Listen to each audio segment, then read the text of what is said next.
โคตรเอาตรงกรอบๆเอาตรงผักเขียวๆหน่อยโอ้อร่อยอร่อย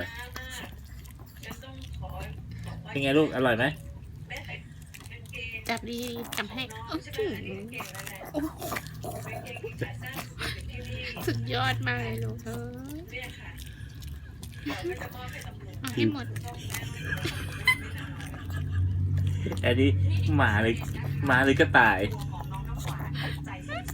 ที่พวกกินผักกาดนี่เรียกสัตว์ชนิดว่าอะไรนะเป็นตัวอะไรนะสุดยอดมากเลยลูกเพื่อสุขภาพพี่แข็งแรงกินเบาๆก็ได้โมโหใครเป้าจึงแบบดึงแรงนะเนี่ยพี่พวนทำไมลูกเจ้าเป็นอย่างนี้โอ้นี่มันตั้งใจกินมากเลยนะเนี่ยแม่จะโอ๊ยตาแม่จับไปท่านี้ยังจะกินได้อีกเหรอลูกริ้วแม่จะหายไปด้วยไหมเนี่ย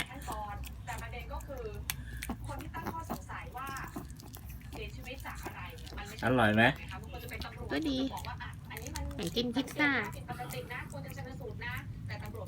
พอแล้วมั้งเนาะพอแล้วมั้งพอแล้ว